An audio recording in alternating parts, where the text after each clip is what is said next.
Actor Abhinav Gautam reviews అందరికి గట్టిగా పగలేగా అయితే రివ్యూ అయితే ఇచ్చాడు.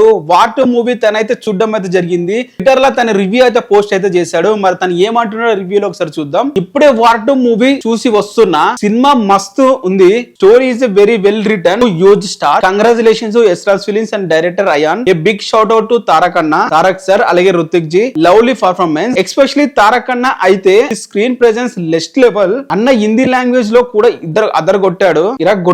What very good movie to watch, haters can keep hating. So haters అందరికి గట్టిగా పగలేలా అయితే అభినవ్ గౌతమ్, కమిడియన్ అభినవ్ గౌతమ్ అయితే రివ్యూ అయితే పోస్ట్ అయితే చేశాడు. సో మూవీని ఇంకా తొక్కేయాలని చెప్పి, ఇంకా బాగాలేదని చెప్పి రుద్దడానికి ట్రై చేసిన ప్రతి ఒక్కరు కూడా ఇంకా రుద్దాలని ఇంకా ఆపేస్తే బెటర్ ఏమో. ఎందుకంటే మూవీకి ఆల్రెడీ బ్లాక్ బస్టర్ టాక్ అయితే వచ్చేసింది. అభినవ్ గౌతమ్ ఏం సంబంధం చెప్పండి, ఒక మూవీ అది కూడా తారక్ అన్న మూవీకి రివ్యూ ఇచ్చి చెప్పడానికి బయట జరుగుతున్న ఇంత నెగటివిటీని తట్టుకోలేక అసలు ఇంత బాగున్న మూవీ కూడా ఎందుకు ఇంత నెగటివిటీ చేస్తున్నారు అనుకునే కదా తన రివ్యూ అయితే ఇచ్చాడు. సో తన రివ్యూలో కూడా హేటర్స్ కీప్ హేటింగ్ అని చెప్పి ట్యాగ్ అయితే ఇచ్చాడు. సో హేటర్ ఎంత హేట్ చేస్తారో హేట్ చేయండి, తారక్ అన్న అయితే అసలు తగ్గేదే లేదు, కాలర్ అనేది దించేదే లేదని చెప్పి గట్టిగా అయితే చెప్పేస్తాడని చెప్పాలి మన అభినవ్ గౌతమ్ గారు. మరి వాట్ మూవీ మీరు చూసారా? మరి మీ ఒపీనియన్ ఏంటి? చూసిన ప్రతి ఒక్కరు కూడా ఎందుకు ఇంతగా చెప్పైతే అంటున్నారు. మరి మీ ఒపీనియన్ కూడా అదే, నా కింద కామెంట్ అయితే చేయండి. అండ్ వీడియోని లైక్ చేసి ఛానల్ ని సబ్స్క్రైబ్ అయితే